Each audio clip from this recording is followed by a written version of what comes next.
Hi hello welcome to our channel. இன்றைக்கி நம்ம ஒரு டிஃப்ரெண்ட்டான ஃப்ரை ரெசிபி தாங்க பார்க்க போகிறோம். அது வந்து நம்ம இன்றைக்கி இந்த ஃப்ரை ரெசிபி வந்து தோசைக்கல்ல தாங்க ஃப்ரை பண்ண போகிறோம். டேஸ்ட் வந்து அட்டகாசமாக இருக்கும். இது வந்து ரொம்ப ஈஸியாக செய்யக்கூடிய ரெசிபிங்க. நீங்கள் காலையில் அவசரத்தில் கூட ஈஸியாக அட் த சேம் டைம் வந்து டேஸ்டியாகவும் பண்ணிடலாங்க. ஸோ இது செய்கிறதுக்காக ஒரு 1/4 கிலோ வந்து கத்திரிக்காய் எடுத்துருக்கேங்க. அந்த கத்திரிக்காய் வந்து ஃபஸ்ட்டு வந்து நல்லா நம்ம கழுவி எடுத்துகிட்டு வந்துடலாம். ஸோ இது கழுவுனதுக்கு அப்புறம் காம்பை மட்டும் வந்து கட் பண்ணிடலாங்க. கட் பண்ணி மிடில் கூடி வந்து ரெண்டு பீஸாக வந்து இதை வந்து கட் பண்ணிக்கலாங்க. ஸோ இந்த மாதிரி ஃப்ரை பண்ணுறதுக்கு நீங்கள் வந்து இந்த கலர் இல்லாமல் வெள்ளை கலர் கத்திரிக்காய் கூட யூஸ் பண்ணலாங்க. அதுவும் வந்து டேஸ்ட் வைஸ் வந்து நமக்கு சூப்பராக இருக்குங்க.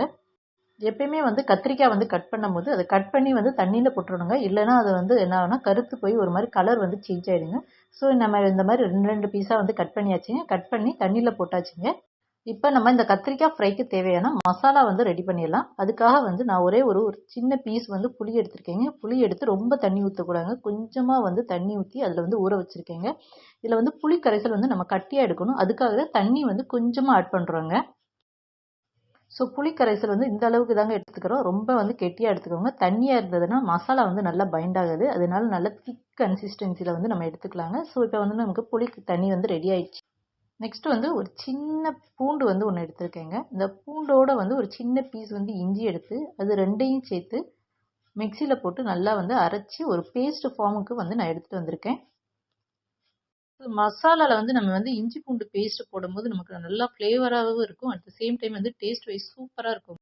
இப்போ மசாலா மிக்ஸ் பண்ணுறதுக்காக ஒரு பிளேட் எடுத்திருக்கேங்க. அந்த பிளேட்டில் வந்து நம்ம எடுத்திருக்க புளி கரைசல் வந்து ஊற்றிருக்கேன். அதுக்கப்புறம் இந்த ஃப்ரைக்கு தேவையான உப்பு வந்து நம்ம போட்டுடலாங்க. இப்போ தூள் உப்பு வந்து நான் போட்டிருக்கேங்க. போட்டு அதை வந்து நான் நல்லா அந்த புளி கரைசலை வந்து நல்லா மிக்ஸ் பண்ணி விட்டுறேங்க. உப்பு போட்டதுக்கப்புறம் ஆல்ரெடி நம்ம எடுத்து வச்சுருந்த இஞ்சி பூண்டு பேஸ்ட்டை வந்து மிக்ஸ் பண்ணிடலாம். ஸோ அதையும் போட்டு நல்லா வந்து மிக்ஸ் பண்ணி விட்டுறலாம். இப்போ நம்ம வீட்டில் அரைச்ச குழம்பு மிளகாத்தூள் வந்து ஆட் பண்ணுறோங்க. இந்த மிளகாத்தூள் வந்து டேஸ்ட் வந்து ரொம்ப சூப்பராக இருக்குங்க. இதோட வீடியோ வந்து ஆல்ரெடி நம்ம அப்லோட் பண்ணியிருக்கோம். இது வந்து நான் வந்து ஒரு 2 ஸ்பூன் வந்து ஆட் பண்ணியிருக்கேன். உங்களுக்கு காரம் எப்படியோ அதுக்கு தகுந்த மாதிரி ஆட் பண்ணி. இந்த மிளகாத்தூள் வந்து வெஜ்ஜு நான்வெஜ்ஜு சாம்பார் எல்லாத்துக்கும் ஒரே பொடி தாங்க. டேஸ்ட் வந்து சூப்பராக இருக்குங்க. ஸோ உங்களுக்கு டைம் இருக்கும் போது இந்த மிளகாத்தூள் வந்து ரெடி பண்ணிட்டீங்கன்னா ரொம்ப யூஸ்ஃபுல்லாக இருக்குங்க. ஸோ இப்போ வந்து நம்ம கத்திரிக்காய் வந்து கட் பண்ணி வச்சாச்சு. அது ஆல்ரெடி தண்ணியில் இருக்குது. அது தண்ணி கொஞ்சம் லைட்டாக வந்து ஃபில்ட்ரு பண்ணிவிட்டு மசாலா வந்து மிக்ஸ் பண்ணிடலாங்க. இல்லை மெயினாக வந்து மசாலா வந்து கொஞ்சம் கெட்டியாக வந்து ரெடி பண்ணிக்கோங்க. ரொம்ப தண்ணியாக இருந்தால் அதில் வந்து ஒட்டாதுங்க. ஸோ இந்த மாதிரி ஃபஸ்ட்டு வந்து நம்ம வந்து இது பண்ணிக்கலாங்க. வச்சு மசாலாவை நல்லா வந்து ஸ்ப்ரெட் பண்ணிக்கலாம். ஸோ ஒரு சைடு வந்து நம்ம மசாலாவை நல்லா பரப்புனதுக்கப்புறம் இன்னொரு பக்கமும் அதை திருப்பி விட்டு லைட்டாக வந்து கையில் எடுத்து நல்லா அப்ளை பண்ணலாங்க. என்னதான் அப்படியே இது பண்ணாலும் நம்ம கையில் போட்டு இது பண்ணும்போது அந்த மசாலா வந்து நல்லா ஊறிடுங்க. ஸோ இந்த மாதிரி வந்து ட்ரை பண்ணி பாருங்கள். இது டேஸ்ட் வந்து சூப்பராக இருக்குங்க. இன்னொன்று செய்கிறதுக்குன்னு நமக்கு டைம் வந்து ரொம்ப அதிகமாக எடுத்துக்காது. ரொம்ப ஈஸியாக செய்யக்கூடியதுங்க. ஸோ மசாலா பரப்பி தோசைக்கல்ல போட்டோம்னா அது மாட்டுக்கு வந்து வெந்துக்கிட்டு இருக்குங்க. இப்போ மசாலா மிக்ஸ் பண்ணி ஒரு 1/2 மணி நேரம் வந்து ஊற வச்சிடலாங்க. ஸோ மசாலா நல்லா இருக்கட்டும். சப்போஸ் நம்ம காலையில் அவசரத்தில் செய்கிறோன்னா ஒரு 10 மினிட்ஸ் வந்து அப்படியே ஊற வச்சா போதுங்க. மசாலா நல்லா வந்து இறங்கிடும். அதுக்கப்புறம் நல்லா அடி கனமான ஒரு தோசைக்கல் வந்து எடுத்துக்கலாங்க. எப்பயுமே வந்து இந்த மாதிரி ஃப்ரை பண்ணும்போது எப்பயுமே வந்து தோசைக்கல் வந்து கொஞ்சம் கனமாக எடுத்துக்கிட்டோன்னா அது வந்து நல்லா ஹீட்டை வந்து ரெஜிஸ்ட் பண்ணுற அளவுக்கு அதுக்கு வந்து கெப்பாசிட்டி இருக்குங்க. ஸோ அதனால் நல்லா அடி கனமான ஒரு தோசைக்கல் எடுத்தாச்சு. கல் நல்லா காஞ்சிருச்சுங்க. இப்போ கொஞ்சமாக எண்ணெய் ஊற்றி எல்லா பக்கமும் ஸ்ப்ரெட் அவுட் பண்ணிடலாம். பண்ணிவிட்டு நம்ம மசாலா மிக்ஸ் பண்ணியிருந்த கத்திரிக்காவை 1 பை 1 வந்து போடலாம். போடும்போது பார்த்து கேர்ஃபுல்லாக பண்ணுங்கள். ஏன்னா நல்லா கல் காஞ்சதுக்கு அப்புறம் தான் நம்ம போடுறோம். போட்டுட்டு ஸ்டவ்வை வந்து ரொம்ப ஸ்பீடாக வைக்காதீங்க. ஸ்டவ்வை வந்து சிம்மில் வச்சுக்கோங்க. வச்சுட்டு எல்லாமே நம்ம போட்டதுக்கப்புறம் லைட்டாக வந்து ஸ்பீடை இன்க்ரீஸ் பண்ணி கொஞ்சம் அது குக் ஆனதுக்கு அப்புறம் மறுபடியும் வந்து சிம்மில் வச்சிடலாம்.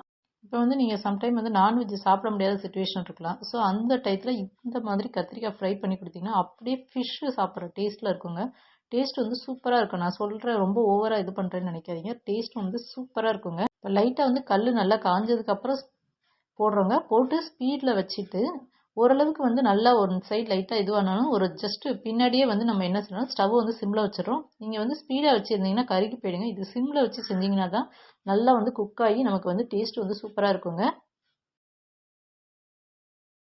இந்த ஃப்ரை ரெசிபியோட ஹைலைட்டே வந்து லாஸ்ட்டில் தாங்க இருக்குது. ஸோ அப்படி என்னன்னு பார்க்குறீங்களா, லாஸ்ட்டில் வந்து நம்ம ஒரு பொருள் வந்து ஆட் பண்ண போகிறோங்க. அது வந்து இதுக்கு வந்து அப்படியே வந்து அடிஷ்னலாக வந்து டேஸ்ட்டை வந்து கொடுக்குங்க.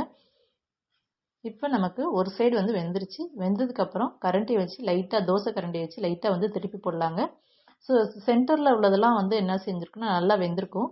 ஓரத்தில் அந்த சுற்றி இருக்கிறதுலாம் வெந்திருக்காது. ஸோ இதை வந்து இந்த பக்கம் லைட்டாக ஸ்ப்ரெட் அவுட் பண்ணிவிட்டு அந்த ஓரத்தில் இருக்கிறத நடுவில் போடலாங்க. அதுவும் வேகட்டும். வெந்ததுக்கப்புறம் நம்ம மொத்தமாக வந்து திருப்பி விட்டுறலாம். இப்போ நல்லா திருப்பி போட்டுடலாங்க. நமக்கு வந்து 2 சைடு வந்து நல்லா வெந்ததுக்கு அப்புறம் இதில் வந்து இதோட அடிஷ்னல் டேஸ்ட்டுக்காக பருப்பு பொடி வந்து ஆட் பண்ணுறோங்க. இந்த பருப்பு பொடி போடும்போது நமக்கு டேஸ்ட் வந்து சூப்பராக இருக்குங்க. அது நல்லா குக் ஆனதுக்கப்புறம் லாஸ்ட் மினிட்ல போடுறோங்க. ஸோ முதலே போட்டிருந்தீங்கன்னா அந்த பொடி வந்து என்ன ஆகுனா வேகும் போது வந்து எண்ணெயில் வந்து நல்லா கருகுன மாதிரி ஆகிடும். ஸோ லாஸ்ட்டு இறக்குறதுக்கு முன்னாடி ஒரு 2 மினிட்ஸ் முன்னாடி போட்டுட்டு அப்படியே லைட்டாக வந்து ஸ்டவ்வில் வச்சுட்டு அந்த ஹீட்டில் வந்து கரெக்டாக இருக்குங்க. அதுக்கப்புறம் வந்து அதை இறக்கணும்னா டேஸ்ட் வந்து இப்போ நீங்கள் பார்த்தீங்கன்னா இது வந்து கத்திரிக்காவா முட்டையா அப்படின்னு ஒரு டவுட் வருங்க. ஸோ அந்தளவுக்கு அதோட அப்பியரன்ஸ் வந்து இதுவாக இருக்குங்க.